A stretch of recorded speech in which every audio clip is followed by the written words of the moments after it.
I'd been thinking a lot about the things that we don't tell the truth about, and had been thinking about situations where honesty may not be the best policy, and was eager to do a show all about lying, about situations where there really is a cost not only to lying, but a cost also to telling the truth, where we would be looking at times when perhaps honesty is not the best policy.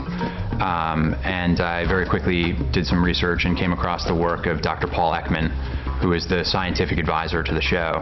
And what I found in his research was this entire science of lying, this science of deception detection. In 1967 and 68, I went to the highlands of New Guinea to find people who had no contact with the outside world, because the argument was still between Darwin, who had said expressions are universal, everyone has the same, and Margaret Mead, who said no, they're different in every culture, just like language is.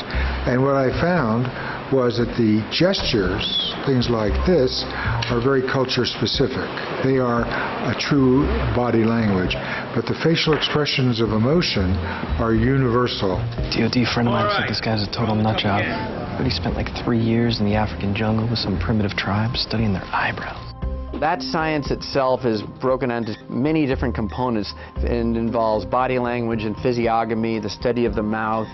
It wasn't really just lie detection, but it was the ability to read concealed emotion in the face. And it always seemed like a great idea for a TV show. David Nevins and I tossed it around, and we thought about it, we talked to writers about it, and we didn't ever quite figure out what the show was. And Sam had apparently come to the idea independently. I didn't pitch it to him, but his agent happened to know my interest in Paul Ekman. When he heard the idea from Sam, put us together, and Sam had come in with a much more sort of holistic approach, where it was not just a technique he used in law enforcement, but much more expansive than that.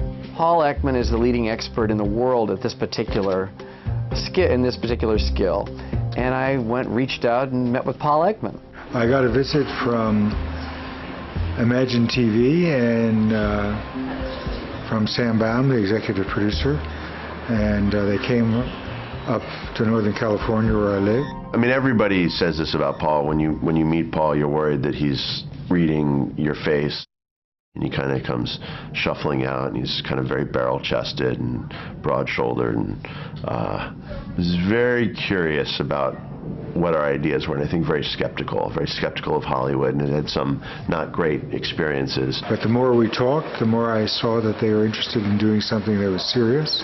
Sam gave me a script he had written, not for this show, but for a theatrical production, and I was very impressed with the writing and the quality of the thinking. So we spent another day or two talking, and I became convinced that this was an opportunity to not just entertain, but to educate people. When I first pitched the show to Fox, I pitched it as a show about someone who was in a perpetual state of too much information. I felt from the moment the show was pitched that it was likely to go to a series. Well, I thought the script was fantastic. I thought it was a flawless pilot, actually. So it was very exciting, and when we went in on our meeting for us to get the job, we had a short list of people who we thought would be great for the role, and Tim Roth was at the top of that list. And we were told, no way, no how, you're never gonna get Tim Roth. Don't bother. And we asked him to do the show, and he said no.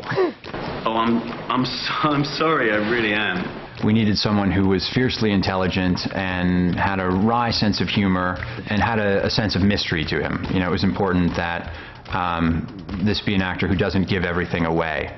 We stayed after Tim and kept going back, and I kept having conversations with his agent all along the way. I think I got about halfway through it, and I thought, no, I'm not ready yet to do this. Intense fear kicked in. And then I went on vacation, and